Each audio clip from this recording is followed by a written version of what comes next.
All right, peace, peace, peace. Welcome back, welcome back. Welcome to another episode of Echoes Beyond the Veil. I am your host, Skinny. I also go by Sweet263. That's the name of my business, my company. Today, tonight, this evening, this morning, we're going to get into chapter 1 of Journey of Souls by Michael Newton, PhD. If you caught the last episode or the last stream, we was going through the introduction. That took a while due to my stuttering, my speech impediment. We still on the same type of time. Hopefully I can get this information out without stuttering and stumbling too much. I don't know, I was like sitting like quiet for the last 2 hours debating if I even wanted to record any content or attempt to record any content or even read out loud. Like, I really have to be up for these activities to even be up for these activities. Most times I'm not up for talking, speaking verbally out loud. And I damn sure don't be up for reading. Not never. Like, I can read quietly, silently, but to read out loud is a different type of kind of anxiety for me. Excuse the grogginess. It is 2:26 in the morning. All right. So I'm not going to ramble too much this episode. We're just going to kind of get into it. Hopefully my audio is coming through pretty good, pretty clear. Let me turn my microphone volume up just a little bit.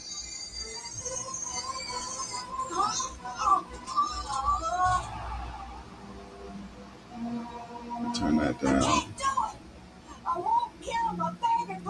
Turn my mic up just a little bit more because I know I'm a very soft-spoken individual. Like, I can get loud, I can be loud, but you know, I'm on daddy duty right now. You know, my toddler's sick, so you may hear my toddler coughing in the background, but you know, I'm on daddy duty, so let's get it in right quick, all right?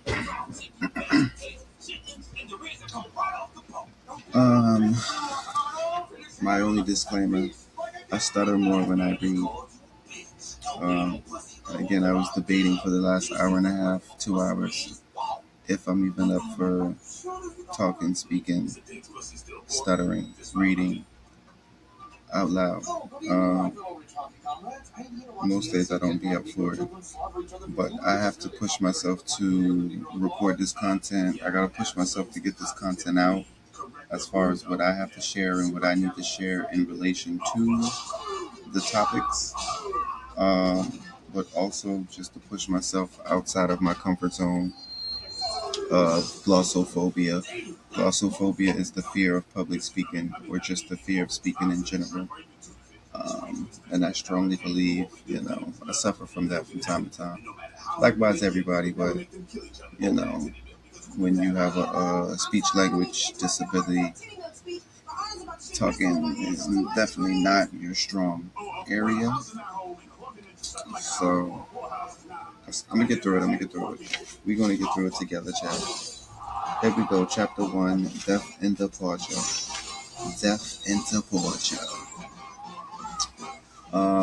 Let me see if I need to drop any more disclaimers before we get into this book. This book is about death, guys. It's about death, Journey of Souls. You see the title, Case Studies, Life in Between Lives. Excuse me. So this book about this, let me slow down because I'm already rushing myself. I feel myself rushing myself, trying to talk fast.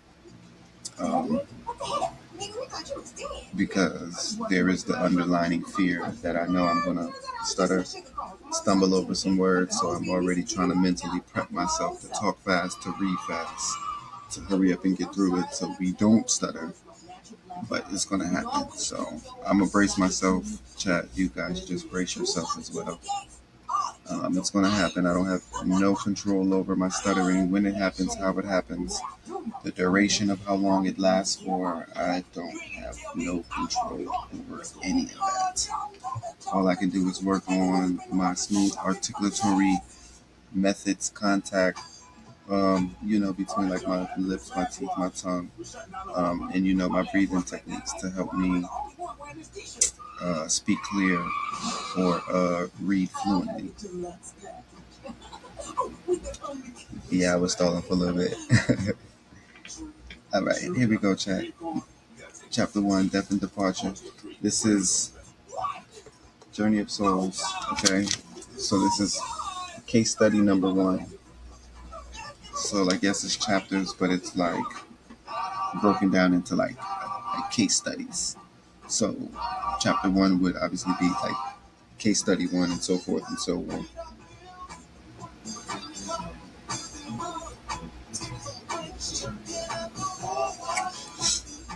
Excuse me, chat. Excuse me. Let me wet my whistle right quick because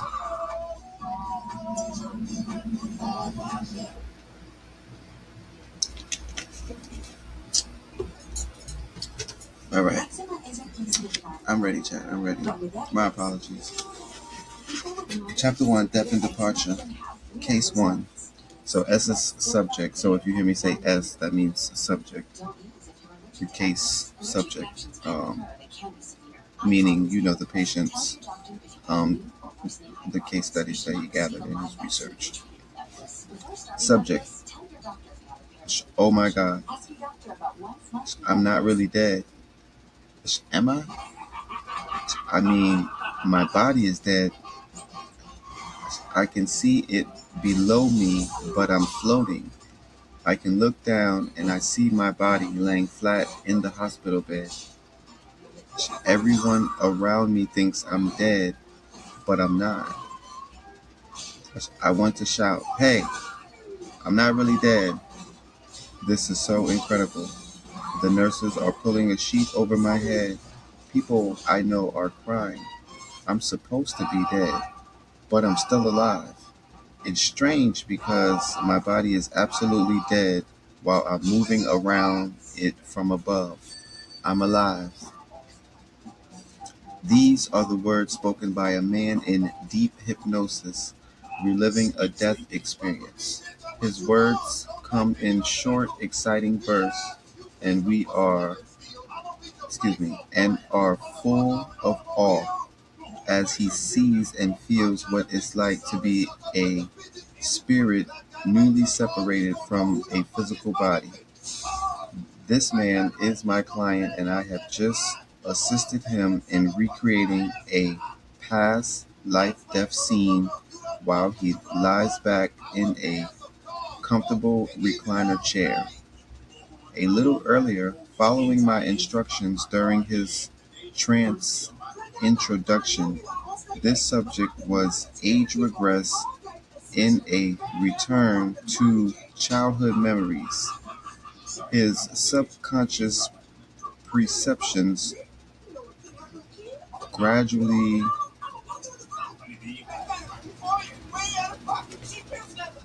colostade. I think that's how you pronounce that word. Y'all know me, I'm gonna always look up words. Sidebar, I know the internet was trying to clown Kai for reading and looking up a word that which he didn't know. But literally that's the best thing you can do. I don't even understand why people's laughing at that. Now, if you was to ask them what would be the definition of said word, or ask them to spell it, they wouldn't be able to do either. Coalesce.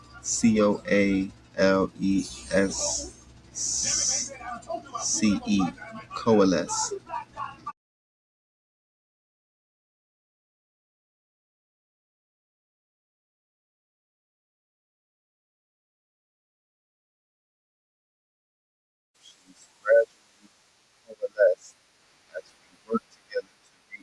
his mother's womb. I then prepared him for a jump back into the mist of time by the visual use of protective shielding. When we completed this important step of mental conditioning, I moved my subject through an imaginary time tunnel to his last life on Earth.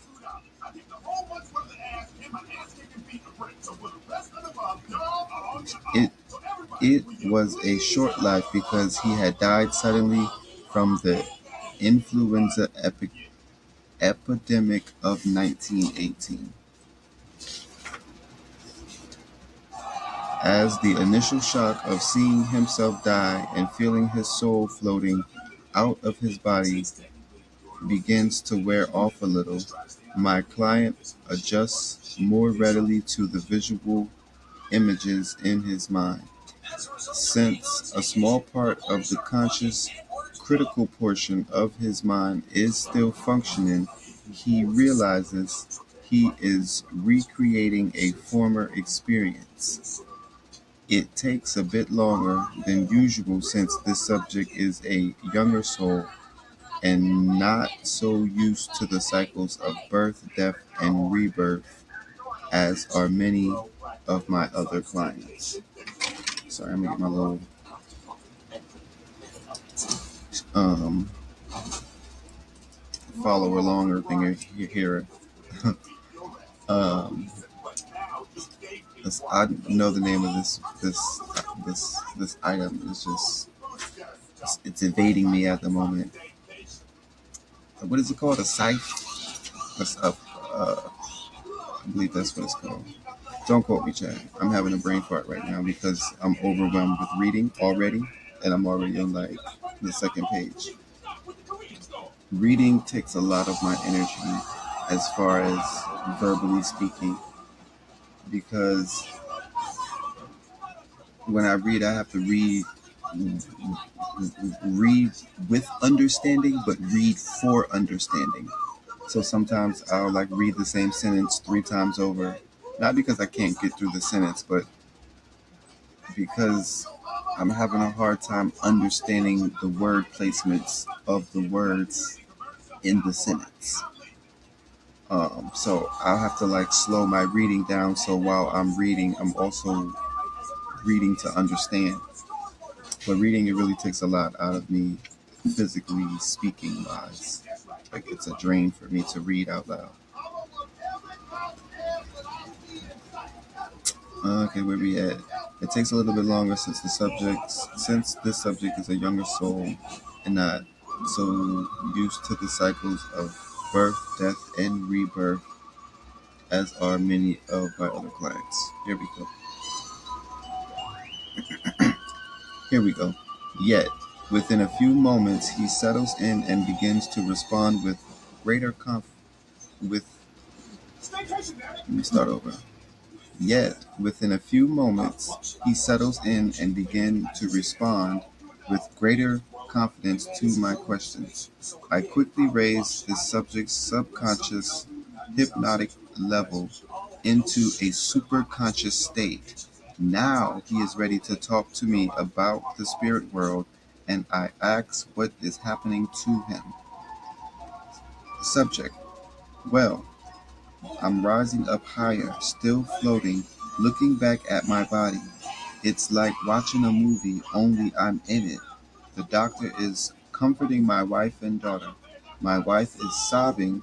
Subject wiggles with discomfort in his chair. I'm trying to reach into her mind to tell her everything is all right with me. She is so overcome by grief, I'm not getting through. I want her to know my suffering is gone. I'm free of my body. I don't need it anymore. That I will wait for her. I want her to know that, but she is not listening to me. Oh, I'm moving away now. And so, guided by a series of commands, my client starts the process of moving further into the spirit world. Um, Because what am I trying to say? If you guys was here for the last episode, while I'm reading this book, I'm going to say spirit realm because that's how I address and identify the spirit world. I, I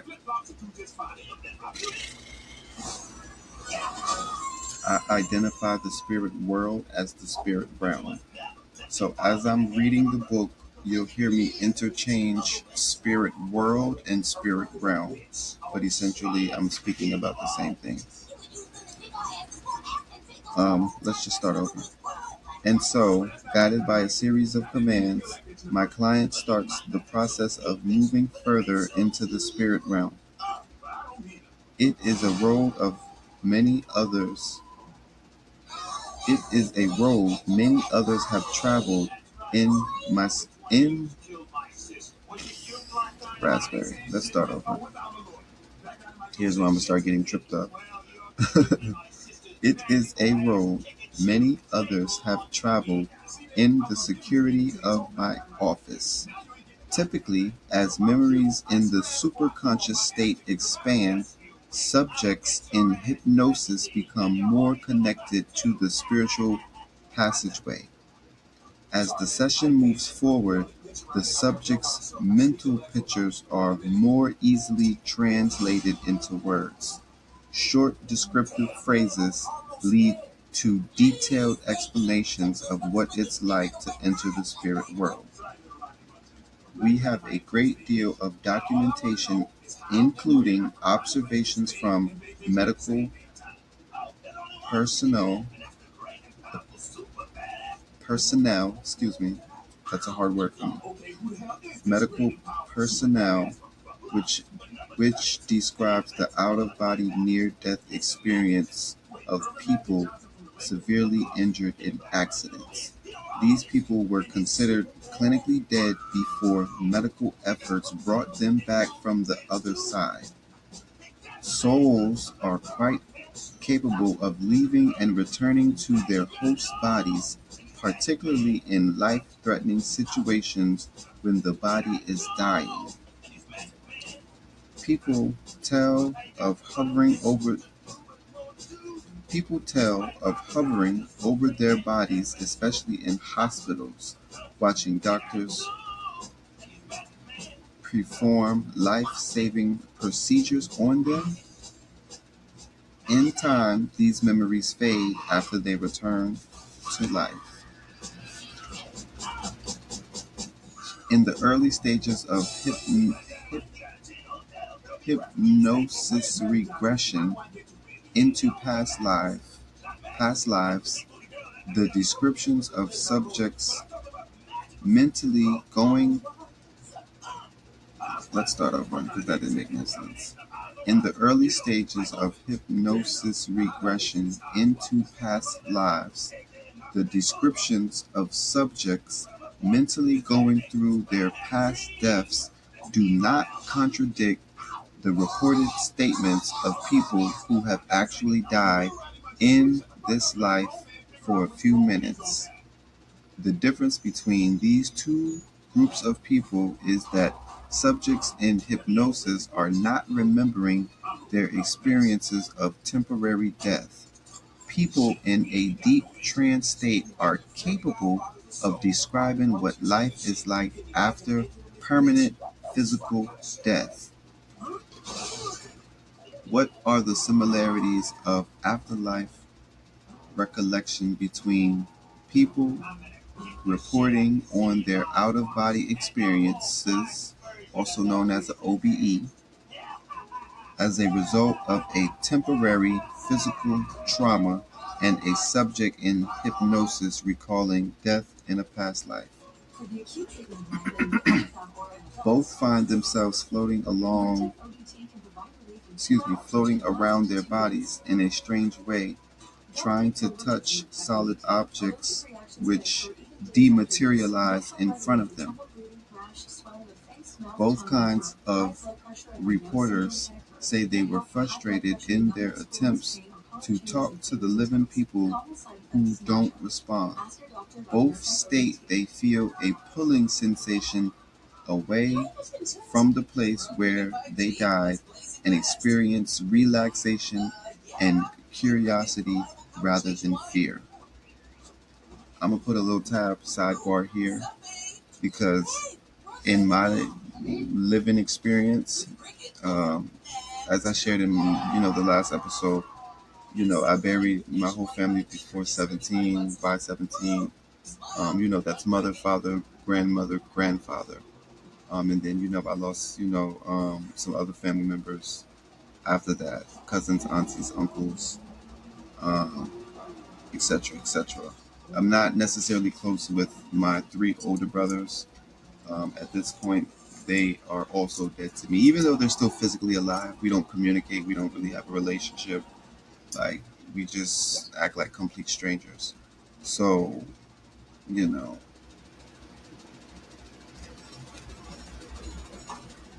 just what I read in the last paragraph where it was speaking about how people feel like they feel like a pulling sensation to move on. Um, it says right here, both state they feel a pulling sensation away from the place where they died and experience relaxation and curiosity rather than fear. Most people, when they transition, when they die, they want to, like linger around their body. They want to like see their loved ones, be around their loved ones, talk to their loved ones, see their loved ones. And then usually it's time for that soul to move on from that scene where they died at. And that's usually when the spirit guide guides the newly soul into the spirit realm and, supposedly over to the other side. I said all of that to say I'm not crossing over to the other side. I'm going to stay here on the earth plane and I'm going to be an earthbound spirit. That's completely my choice. I have my reasons for not going into the light. I'm going to hang out here on planet Earth and, haunt some people. Um, and that's just my decision. Like, granted, I know my spirit guides and my ancestors and everyone, my family members and everything, they're going to be more willing to welcome me on the other side. Again, being that I've already lost all of those individuals. Sorry, I'm trying to scoot my chair back from this heater. It's like -2 degrees, -4 degrees out here in the Midwest. You guys know the weather's doing something crazy. So I'm trying to stay warm. Not trying to stay warm, I am staying warm. So I'm not crossing over. I'm not going to cross over. I'm going to be an earthbound spirit. And I'm going to hang out here on planet Earth. And I'm going to haunt people. No pun intended. I'm from real life going to do that. Alright, let's get back into the book. Where we at? Both stated there was some. Okay. All these people report a eu- all these people report a euphoric sense of freedom and brightness around them. Some of my subjects see a brilliant whiteness totally surrounding them at the moment of death, while others observe the brightness is further away from an area of darker space through which they are being pulled. This is often referred to as the tunnel effect and has become well known with the public. My second case will take us further into the death experience than case one. The subject here is a man in his 60s describing to me the events of his death as a young woman called Sally, who was killed by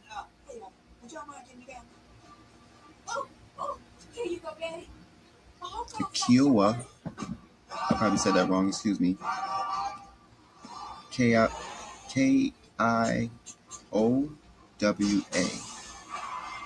Kiowa Indians. Kiowa Indians, excuse me. Or potato. Um, who was killed by the Kiowa Indians in an attack I don't like how they be using that "and" word in there. Like they should just say like in a attack, but it's in an attack, in an attack. It's the English the English language is so backwards. It's so difficult for me as someone who struggles with the English language verbally. Like I can read and write, I'm not illiterate, but when it comes to the words, the spelling of words, the meaning of words, synonyms and antonyms, and all of that, the English language is completely backwards. It doesn't make a lot of sense. And I struggle a lot with reading to understand because of the way that they put these words together. It's like it don't be making sense, but they be wanting it to make sense so bad. It's so sad. Okay, let's start over. Okay, so we're talking about case number two, a 60-year-old man who recalled his death as a young woman named Sally being attacked on a wagon train. Excuse me, being attacked on a wagon train in 1866. Okay, here we go. Just give me time. Although this case and the last one relate death experience after their most intimate past lives, a particular death date in history has no special relevance because it is recent. I find no significant differences between ancient and modern times in terms of graphic spirit world recall or the quality of lessons learned. I, I should also say the average subject in trance has an uncanny ability to zero in on the dates and geographic locations of many past lives. This is true even in earlier periods of human civilization where national borders and place names were different than today.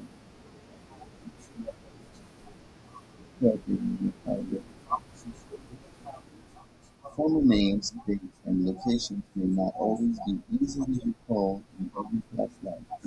Excuse me.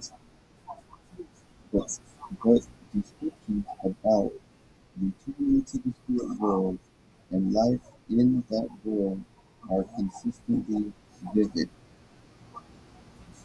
The feed in case two opens on the American Southern Plains right after an arrow has struck Sally in the neck at close range. I am always careful with death scenes involving violent trauma in past lives because the subconscious mind often still retains these experiences. The subject in this case came to me because of a lifetime of throat discomfort. Release therapy and deprogramming is usually required in these cases. In all past life recall, I use the time around death for quiet review and place the subject in observer status to soften pain and emotion. Well, damn. All right, so that was case one. We're about to get into case two. Um, let me let me check and clarify something just for you guys and for myself. Case one and case two is both included in chapter one. So case one, along with case two, like how we are about to get into, this is all still chapter one. Okay. Chapter two is the beginning of case three. Okay, just so we're not confused, because I know I said each case is a different chapter, or each chapter is a different case. I believe I said that I was wrong. So let me correct myself. There are different cases together in different chapters. It's not all one case per one chapter. Just for clarification. So case two is still a part of chapter one. When we get to the third case, that will be the start of chapter two. I hope I said that right. All right. Um, case two.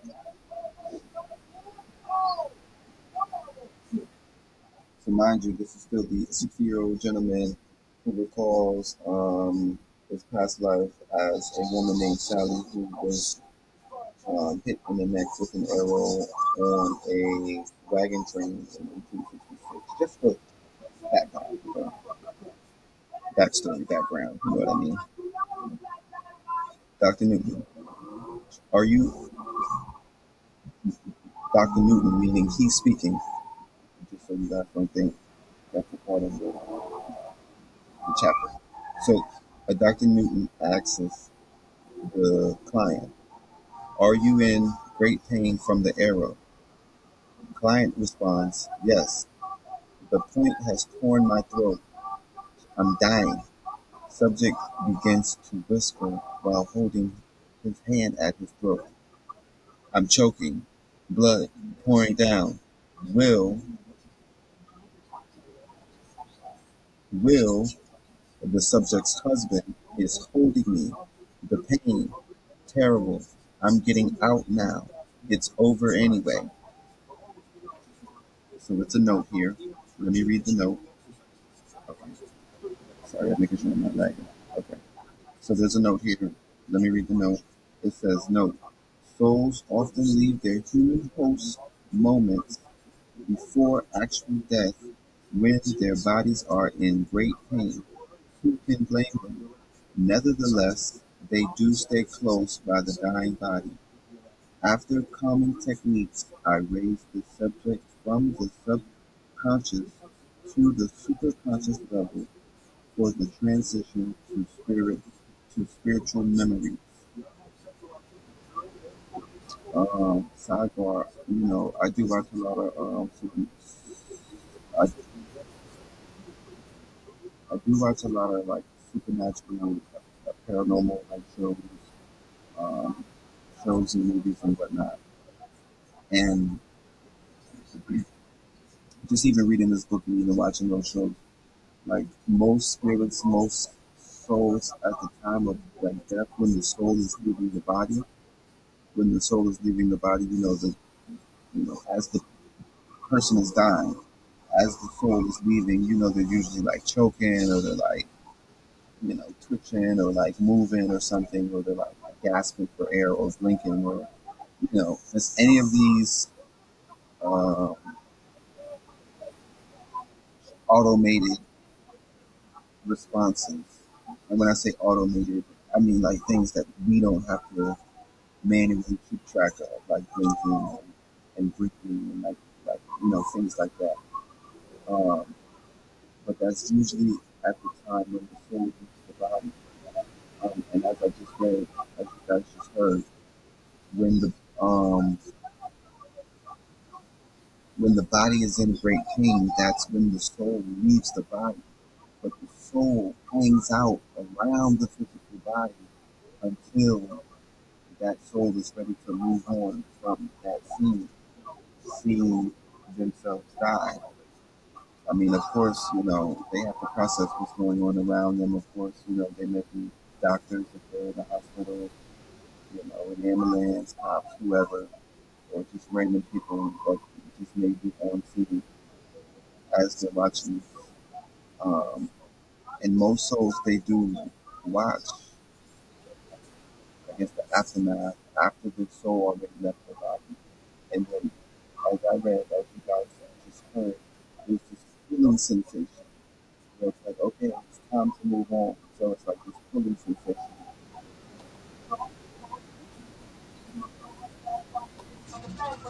Hold on, I'm making sure we not. lagging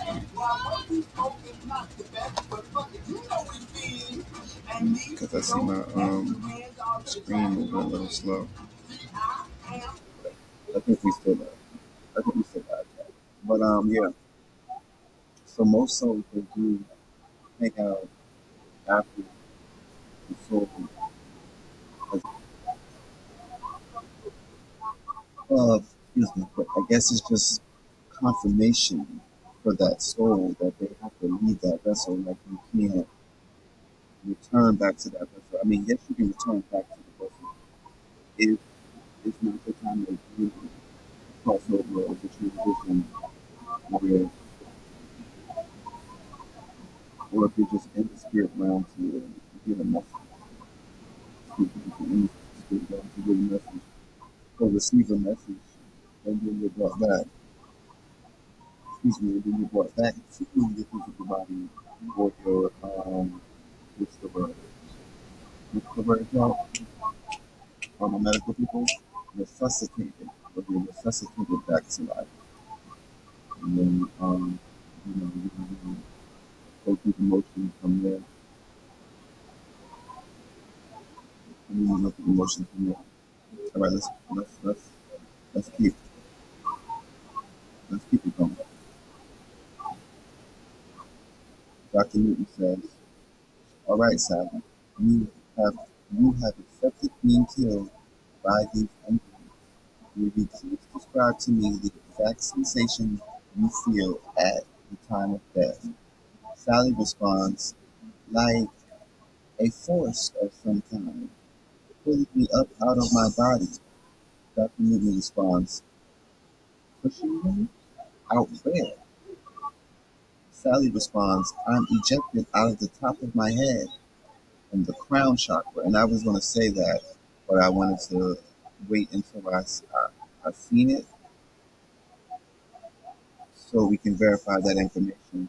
Because I don't know if you guys know, but if you watch any like paranormal, supernatural shows, um, demons per se, when they enter or exit the body, it's always people mouth, like inside, and when they come into the mouth and like they exit the mouth. Um, Also, sometimes it can be like the nose or the ears.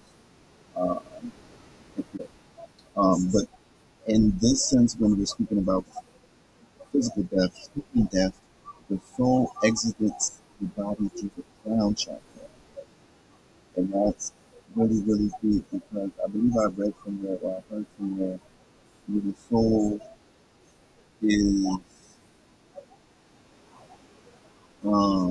what's the word?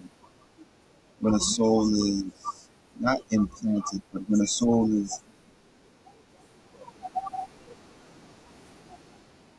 when the soul enters the body, it enters through the same chakra point, through the same exit point that the soul exits out of. It enters through the crown chakra, and I just think that's pretty cool. Just to highlight. All right, so we'll do that. Dr. Newton said, "Oh no." Sally says, "Sally said, I'm." We only got like three more pages in this chapter. I'm pushing through it, I'm pushing through. My voice is getting more groggy, or my throat is starting to hurt. I'm just stumbling over more words. So, let me take a second to like gather myself. This reading is physically draining for me. It's like reading out loud takes so much of my energy, and then my throat is starting to hurt. But even if I'm not reading out loud, if I just like if I'm talking a lot, excuse me, if I'm talking a lot, or if I'm like utilizing my voice box a lot, or more than usual, like my larynx or whatever, like my throat will typically start hurting, like my voice will get hoarse, and if I continue, then I'll like lose my voice and stuff. So it's not that I'll be like wanting to be a move day to day to day to day, and if I find myself over talking too much, even if I'm saying something like that's important, of like great importance. Like, you know what I'm saying? Like, dropping some knowledge, some wisdom. Like, it'll still be the same way. Excuse me, it'll still be the same way as far as like my voice getting hoarse, excuse me, my voice getting hoarse, or my throat starts to hurt, or it's like now I just get like this raspy ass voice. Like, I don't know. Excuse me, like,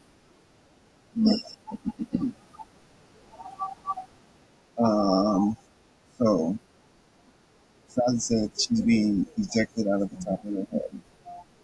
Dr. Newton responds, and what was pushed out? She said, well, me, I was pushed out. Dr. Newton says, describe what me means.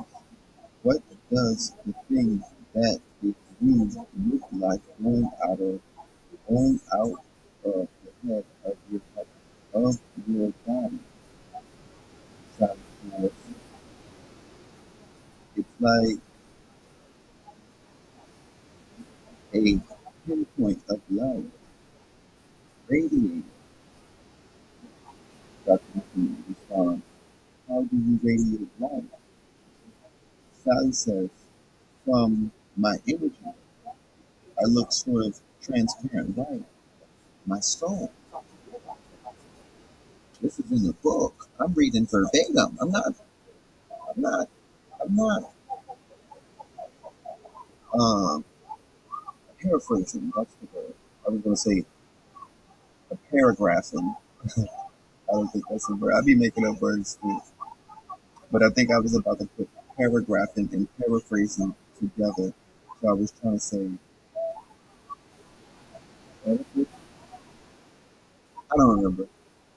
Sometimes I have bad cases of dyslexia where, like, I'll be trying to say one word, or I'm trying to say one word because I'm trying to utilize the definition, but etymology, that's what the shit out of me. Oh my goodness. What was this called for? I don't even know. I think it's off of it just came in. Um, 'Cause I've been trying to say one word utilizing that meaning, but then when I go to say the word, a different word comes out. Obviously, it's a different meaning. So then I have to like stop and think about if that's the terminology that fits for what I'm trying to say. That's what I'm trying to say. I find myself rambling now. So I'm a little proud of that paper call. And I'm just going to rock because January is so overwhelming. Like, I'm so overwhelmed at the start of this new system. I'm so overwhelmed with everything I got going on in my personal life. From, my legal shit that I got going on to, yeah, being a father, being a parent, to dealing with my own childhood shit, to trying to heal from that, but then just still trying to influence in the present and the future. But I know I'm not the only one that's overwhelmed with life right now. Um, and just for the record, I've never been suicidal. I've never made any attempts in my life. So no matter how bad shit, no matter how bad shit gets in life, no matter how much trauma I seem to endure, I've never not been suicidal ever. Um, but I know mental health is a serious thing. So if you fall under that category, by all means, please seek some professional help.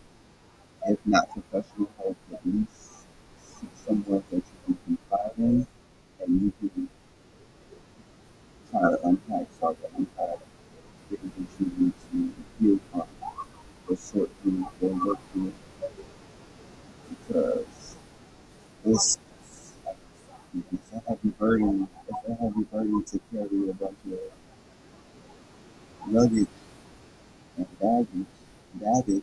bad garbage from your past. You gotta unpack that shit, you gotta put that shit down there. And while I'm rambling, because I am rambling, I was watching this show. I was watching this show. What was the name of the show? 90 Day Fiance, the other day. And they had this exercise where, the couples have to kind of like uh, sort through the differences, or like they had to like, for each issue that they had in the relationship, they had to carry a rock, or they had to carry a boulder, but they had to figure out and decide who was going to carry the weight. So it was like, okay, you're insecure about this, this is your rock to carry. Okay, and then now when we hike up the mountain, or hike down the trail, or get to where we're going, and we get to the next point, and it's time to open up, some discussion or dialogue about the relationship. And it's like, okay, well, now this is the issue. Now they have to decide who's going to carry that next boulder to the next stopping point.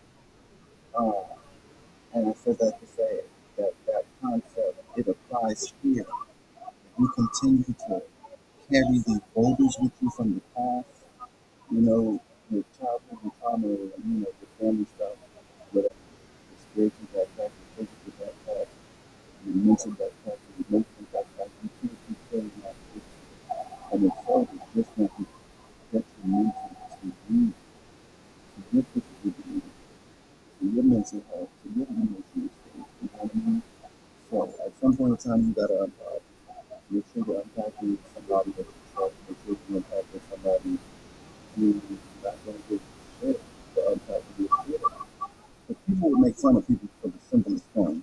Like, we're in the age of social media technology, like people would clown people for doing responsible things,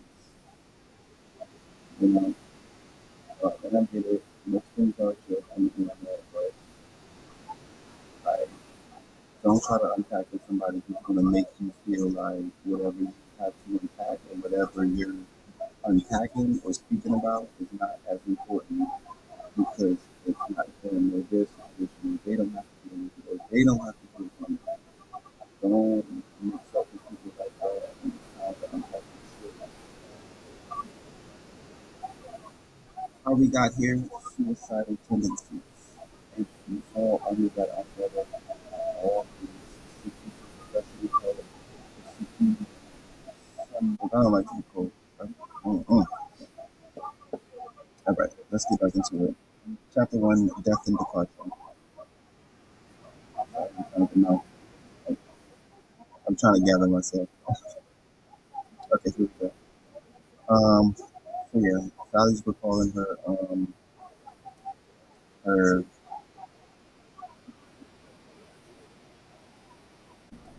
you. Sally responds, "Well, it it it's as if I shed my skin, peeling a banana. I just lose my body in one swoosh." Dr. Newton asks, "Is the feeling unpleasant?" Sally responds, "Oh no. It's wonderful to feel so free with no more pain, but I am disoriented. I didn't expect to die." Sadness is creeping into my client's voice. I want him to stay focused on his soul for a minute more rather than what is taking place on the ground with his body. That was a side note. Dr. Newton responds, "I understand, Sally. You are feeling a little displacement at the moment as a soul. This is normal in your situation for what you have just gone through. Listen and respond to my questions. You said you were floating. Are you able to move freely right after death?" Sally responds, "It's strange. It's as if I'm suspended in the air that isn't air. There are no limits, no gravity. I'm weightless." Dr. Newton responds, You mean it's sort of like being in a vacuum for you? Sally responds, yes. Nothing around me is a solid mass. There are no obstacles to bump into. I'm drifting. Dot, dot, dot. Dr. Newton asks, can you control your movements? Where are you going? Sally responds, yes, I can do some of that, but there is a pulling into a bright whiteness, into a bright whiteness. It's so bright. Dr. Newton asks, is the intensity of whiteness the same everywhere? Sally responds, brighter, away from me. It's it's a little darker white, gray, in the direction of my body. Sally starts to cry. Oh, my poor body. I'm not ready to leave yet. Subject pulls back in his chair as if he is resisting something.